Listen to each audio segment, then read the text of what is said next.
આજે બનાવીશું આપણે ગુજરાતી રેસીપી ખાંડવી। એના માટે આપણે 1 કપ ચણાનો લોટ લઈ લઈશું અને આ રીતે આપણે લોટને ચાળી દઈશું। હવે જે કપ આપણે લોટ લીધો હતો એ કપ ભરી આપણે દહીં લઈશું। આ રીતનું આપણે 1 કપ દહીં લઈ લઈશું।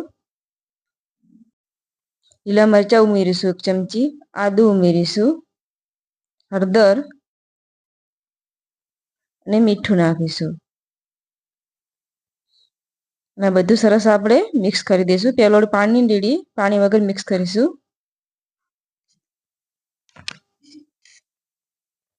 હવે આપણે 1 કપ પાણી લઈશું અને બધું સરસ આપણે મિક્સ કરી દઈશું।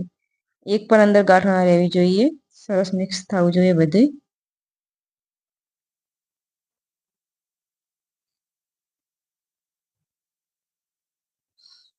અને આ રીતના આપણે ખીરું તૈયાર કરીશું।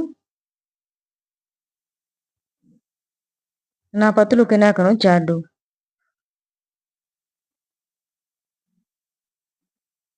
હવે આપણે એને ગળી લઈશું અને આને આપણે ગાળી લઈશું। આ રીતે સરસ ગાળી દેવાનું। હવે આને આપણે ગેસ ઉપર મૂકીશું અને ગેસ એકદમ આપણે ધીમો રાખીશું અને આપણે હલાવતા જઈશું। હલાવવાનું બંધ નહીં કરીએ, નહીંતર ગાંઠો થઈ જશે અંદર। આ રીતે સરસ આપણે હલાવતા જવાનું। લગભગ 12 મિનિટમાં ખીરું તૈયાર થઈ જાય છે।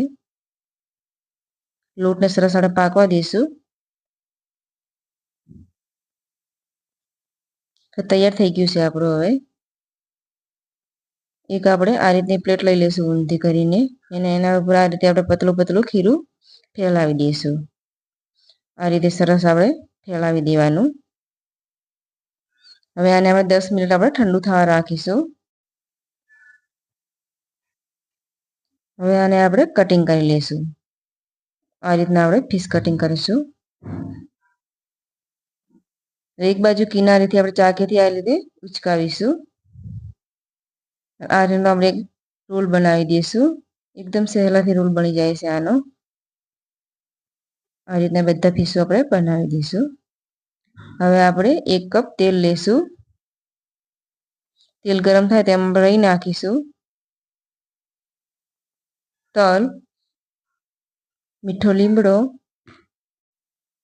અને લીલા મરચાં નાખીશું અને બધું સરસ આપણે મિક્સ કરી દઈશું। હવે વઘાર આપણો તૈયાર છે।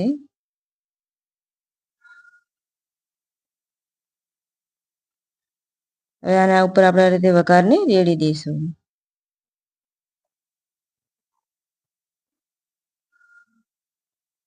ઉપરથી આપણે કોપરાની છીણ નાખીશું,